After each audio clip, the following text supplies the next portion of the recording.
Bismillahirrahmanirrahim. Hamd, alemlerin Rabbi olan Allah'a ait. Salat ve selam rehberimiz, Peygamberimiz Hz. Muhammed sallallahu aleyhi ve selleme, onun pak ehli beytine, sahabelerine ve onun yolunu sürdüren Müslümanların üzerine olsun.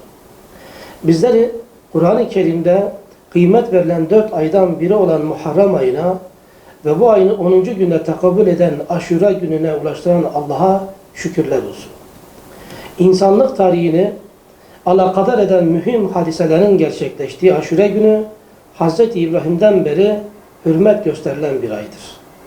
Peygamber Efendimiz sallallahu aleyhi ve sellem Ramazan orucunu farz kılmadan evvel Aşure gününün orucunu hiç terk etmemiştir.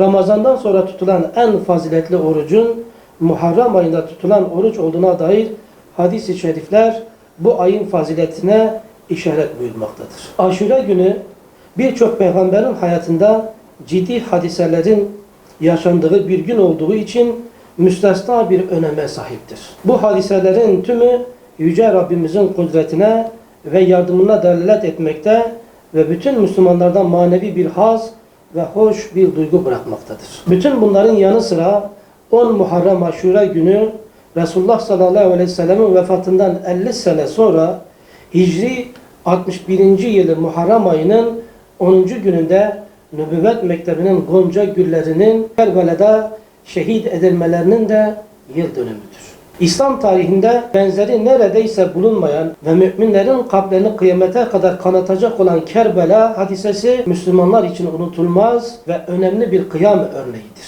Bu münasebetle Aşure günü de daha derin anlamlara bürünen bir gün olmuştur. Zira İmam Hüseyin Nübüvvet Mektebi'nden devraldığı misyonu Kerbela ve Aşure günü üzerinden sonraki nesillere aktarmıştır. Kerbela hadisesi sadece bir matem olayı değildir. Kerbela bir kahramanlık desteridir. Direniş ve mücadelede bir zirvedir. Onurlu ve izzet sahibi olmak isteyen insanlara, Müslümanlara vereceği mesajlarla doludur. Kerbela ibretler ve dersler mektebidir. Aşure özelde Müslümanları genelde bütün insanlığı ifsada sürüklemek isteyen sefihlere karşı dur deme iradesini ortaya koyabilmektir.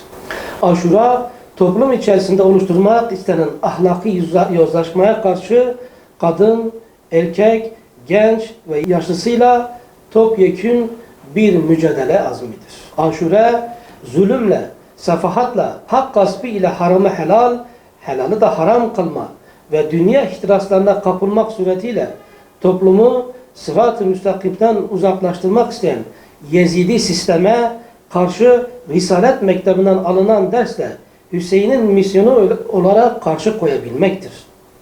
Günümüzde yaşananlar bu tarihi vakanın mesajını kıyamete kadar devam edeceğini ve Hüseyinlerin tarih sahnesinden asla silinmeyeceğini göstermiştir.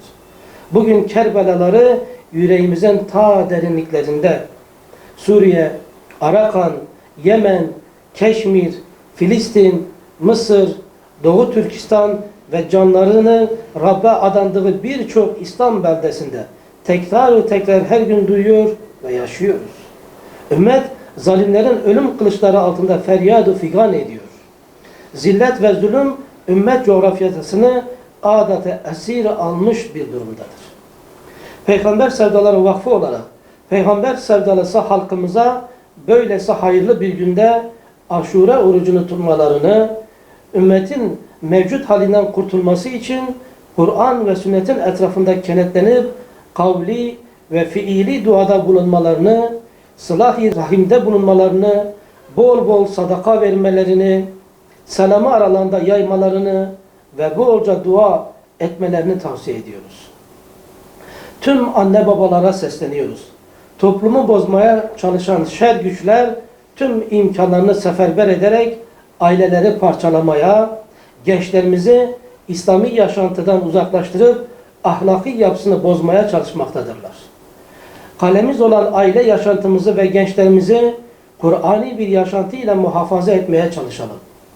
Aşure vesilesiyle dünyanın dört bir yanında Yüce Allah'ın dinini yaşamak arzusunda olan Müslüman kardeşlerimize reva görülen vahşet, katliam ve soykırımların son bulması için Yüce Mevlamıza yalvarıyor, duamıza icap etmesini diliyor, İslam ümmetini ve dünya musazzaflarını kurtuluşa ulaştırmasını, vahdet çatısı altında toplanmasını canı gönülden niyaz ediyoruz.